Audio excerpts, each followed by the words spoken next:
We will review together the topics that we have studied so far and how they are related to each other.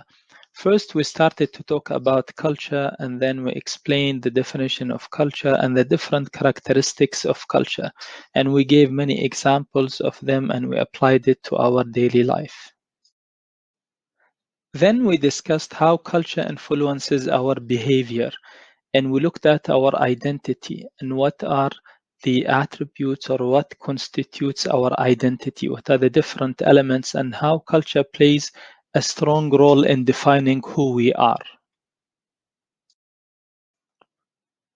We also discussed that by coming to recognize and accept true beliefs and values, societies infuse truth into their ideal culture, and by modeling their normative behavior and actions on these same beliefs, they bring truth into the domain of their real culture.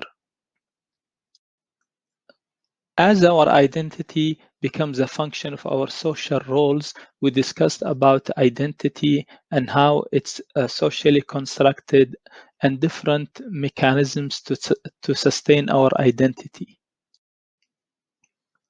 Realizing that there are external factors that affect our identity, we started to talk about assimilation because we are living in a connected world and other cultures doesn't have a neutral position towards us maintaining our identity. And today we talk about Orientalism and how it has been used as a tool by other cultures to justify attacking our culture and many other cultures and pushing the idea that they are inferior and it is justifiable to contain them.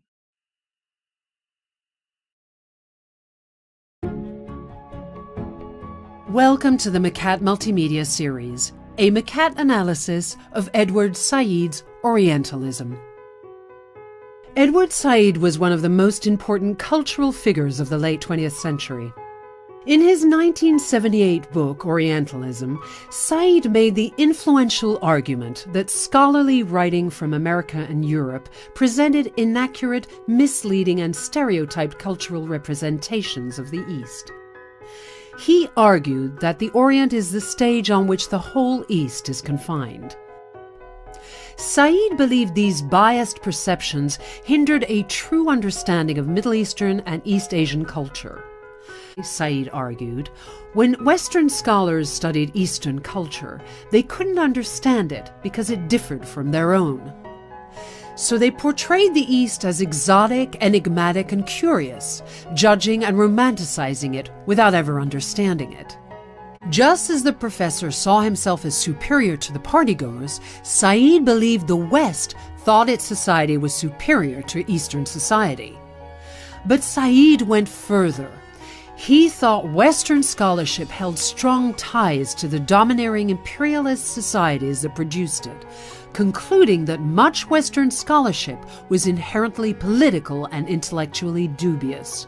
Said argued that stereotyping became a justification for the Western colonization of Eastern countries. The West painted a picture of an Eastern world that needed civilizing. Invasion was framed as salvation, rescuing the inhabitants who were too lazy and too pleasure-focused to be fit to govern themselves. Said deduced that either the West is blinded by its own failings and doesn't recognize it as stereotyping, or it believes its own culture is superior. Edward Said's book became the foundational text for post-colonial studies and transformed Middle Eastern studies. His theory still remains critically relevant today, so much so that it has become part of our language.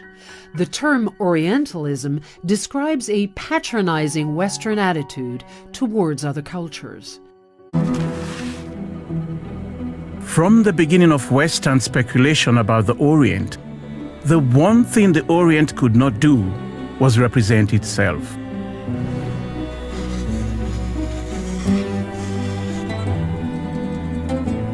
Evidence of the Orient was credible only after it had passed through the refining fire of the Orientalist work. Edward Said, Palestinian intellectual, literary theorist, historian of the colonial narrative. Said explained how colonialism works, not just through armies, but through literature. Not just through conquest, but through anthropology. Not just through oppression, but justified through narrative. He showed how the West painted a picture of the East. Snake charmers, belly dancers, thieves. The exotic, the sensual, the depraved. Said saw it in 19th century Western literature, and you can see it across modern culture.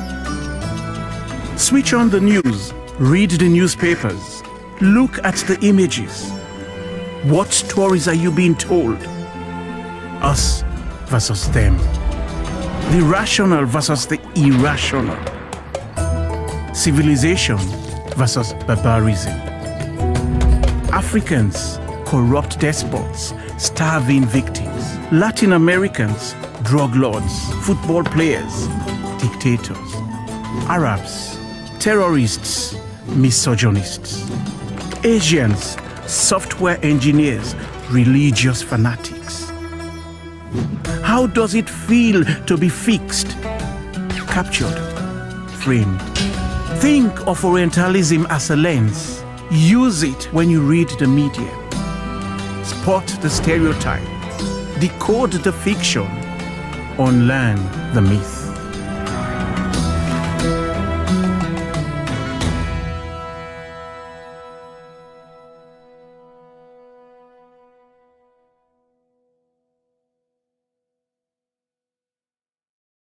The A to Z of isms, Orientalism. The late academic Edward Said developed the term Orientalism to describe how Europeans portrayed the Orient as inferior, uncivilized, and all around weird.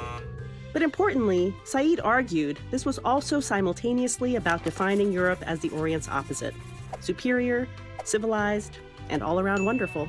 The actual term the Orient refers to the rising of the sun in the east and comes from the Latin word oriens.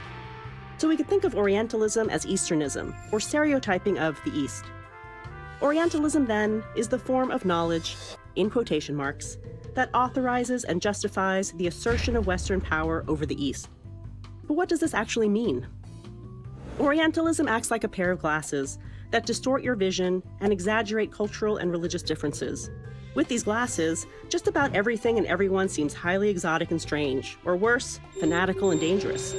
Women in the Middle East, for example, appear only as exotic, a belly dancer or oppressed, a quote-unquote veiled woman, with no nuances in between. And in the early 20th century, you might have seen men portrayed as exotically romantic, or more recently, as crazy and fanatical, a terrorist, and miss all the ordinary human beings along the way.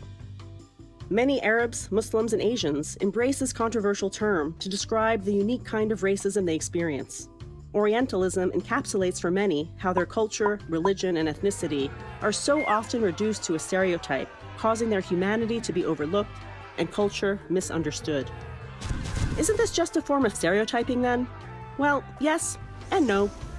Orientalism is about a much broader set of power relations.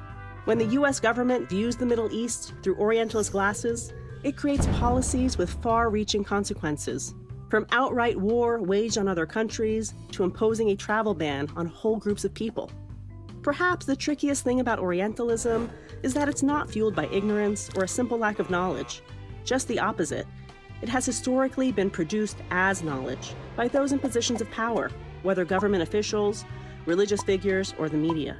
For example, when President Trump stated, "I think Islam hates us. We can't allow people coming into this country who have this hatred for the United States," he effectively characterized the 1.6 billion Muslims worldwide as anti-American.